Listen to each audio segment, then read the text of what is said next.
Ariana Gutierrez, and this is my integrated lesson plan. The theme or the subject I chose to do was science, specifically the physical properties of water. The grade level I chose to do was kindergarten, and these are some of the TEKs. I decided to do one science TEK and one language arts TEK. The first one is observe and describe physical properties of natural sources of water, including color and clarity.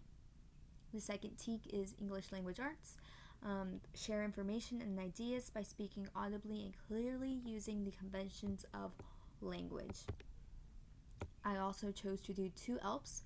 The first one is demonstrate listening comprehension of increasingly complex spoken English by following directions, retelling or summarizing spoken messages, responding to questions and requests, collaborating with peers, and taking notes commensurate with content and grade level needs.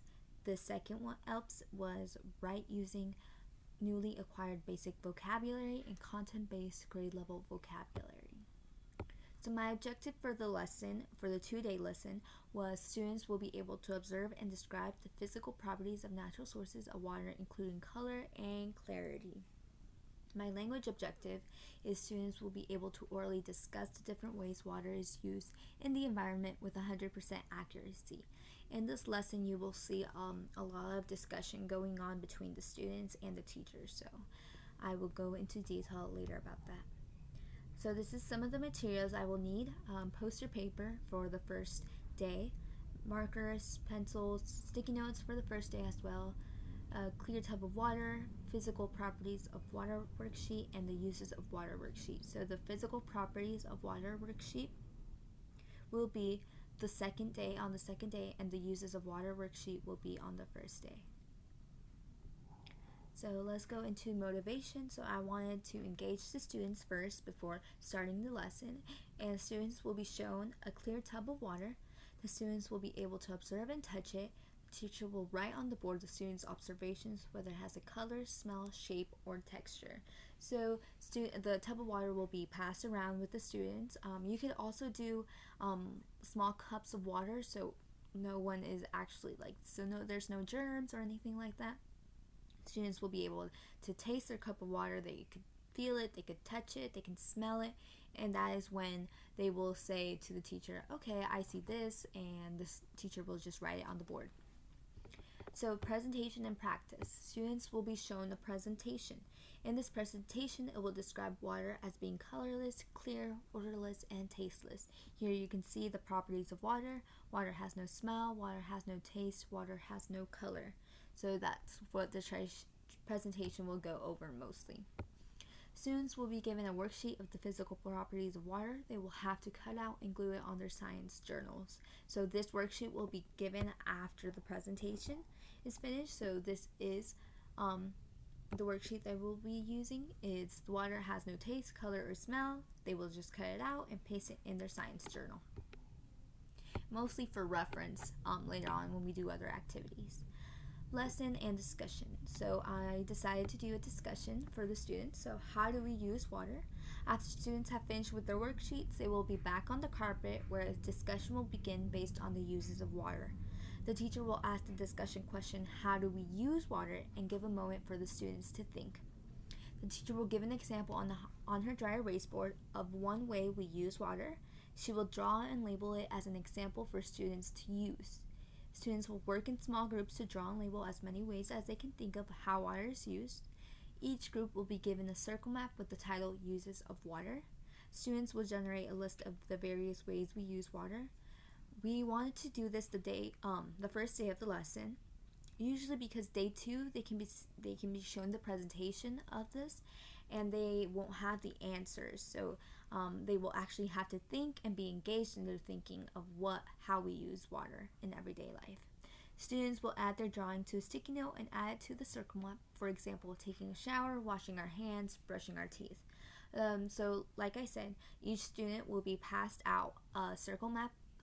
Each group will be passed out a circle map, and they will be given sticky notes, and they will have to draw how we use water in everyday life. Some ways they can think of, it could be 1 way, 2 ways, 3 ways, however many ways they want, and they will have to paste that sticky note on the circle map.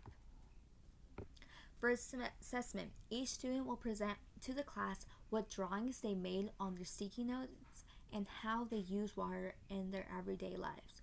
The teacher will be doing an informal assessment to see if the students could think of ways water is used. So after the circle maps are made, usually for kindergarten, because they could forget the next day on what they wrote or what they drew, so it's better to do it on day one. Present their findings or their thinking and their sticky notes to the class so they actually can communicate what they thought of, and the teacher will be doing an informal assessment of that. As an extension, the teacher can discuss with students how water can be a liquid, solid, or gas. It's just to get them thinking deeper of water and its physical properties. Day 2 of the lesson. The students will be shown their circle maps once again, and the teacher will point out sticky notes that stood out to review what they had done the day before. So she'll just go over the circle maps again, all the sticky notes that they drew the day before, and that's it. Presentation/practice. The presentation will go over the different uses of water and the vocabulary used. For example, lakes, ocean, pools, ponds, rivers. This presentation will have pictures of big bodies of water and small bodies of water. The teacher will pass out a worksheet where students will circle activities that need water and things that need water. For example, plants, humans, and animals. So here the presentation will go over the different uses of water. So we use it in lakes, pools. We also use it to drink water. We use it for our plants. We use it for washing our hands, washing our bodies. So that's overall the presentation. And I didn't do this again in day 1 because I wanted the students to think of their own ways of how we use water. So this is with the worksheet. Select the activities that need water, and they will just select the activities that need water. Discussion and application. What could happen if we do not conserve water? Students will be asked the question, what would happen if there was no water? Students will go around the room and discuss with their peers their thoughts and beliefs of what would happen. After they have finished discussing, students will come back together and will share with the teacher and their classmates what they believed and discussed. Students will write and draw a picture in their reading journals how not using or having water can affect them. So this has a lot of ELA portion. I mostly did this because I wanted students to write and draw of how not having water can affect them in their everyday lives and how it can affect the world and the people around them. So the assessment. Students will share with the class what they wrote in their reading journal and what they drew. This is a great opportunity for the teacher to informally assess the student and view the writing in their journal. So again, the teacher can informally review or view how the student discusses or how the student thought of ways how not using water can affect them, and also the writing portion, the teacher can view that as well. As an extension, the teacher can discuss with students the reason water is necessary and how it helps our environment. She could also read a book aloud and the importance of water in her everyday lives. So that is my integrated lesson plan. Thank you so much for tuning in.